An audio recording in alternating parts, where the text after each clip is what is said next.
Well, for more on how Russia and Northeast Asia may cooperate on energy supplies, let's bring in Kent Moores.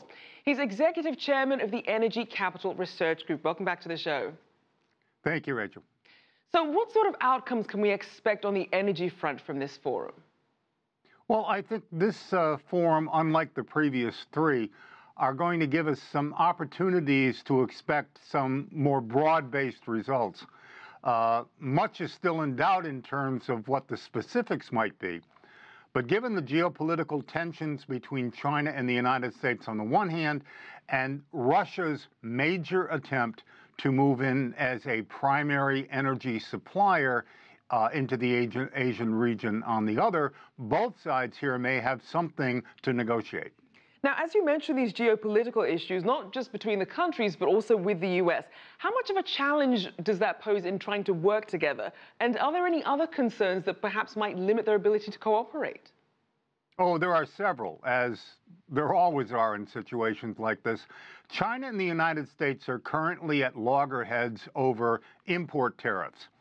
The Trump administration has declared that they're prepared to introduce over $200 billion more in the tariffs, with another $200 billion likely to be on the table.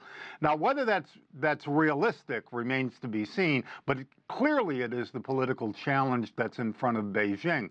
Now, the simple fact of the matter here, Rachel, is that the Chinese cannot duplicate dollar for dollar what it is the United States can provide with tariffs, because the United States imports more from China than China imports from the United States. So if China wishes to respond tit for tat, they're going to have to begin introducing tariffs on the import of American energy in general, right, crude oil, oil products, and LNG in particular, and that's going to be a very, very difficult road to hoe.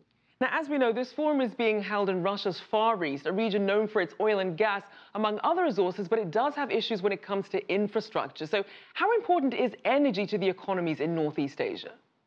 Well, energy is fundamental. Economies do not develop without a range and a balance of energy sources.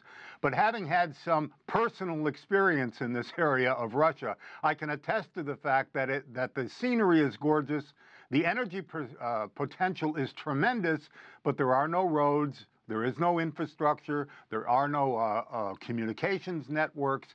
The infrastructure and basic expenses necessary to make this area work as an energy source are simply extraordinary. So Russia clearly has an impetus here, but without outside investment, it's going to take a while for Moscow to be able to bring this to bear. So tell us more about how countries that are attending the forum are already cooperating on the energy front. Well, there are a number of things. One, of course, is the more cross-border energy trade, the better. We've already seen this with energy, with natural gas pipelines. We've seen it in the development for the first time of common hub approaches to both LNG imports and also imports of natural gas by more traditional pipelines. It is always more efficient to develop the cross-border approach than to have individual countries doing this on their own. The parallel increases in efficiency. So this is already on the table.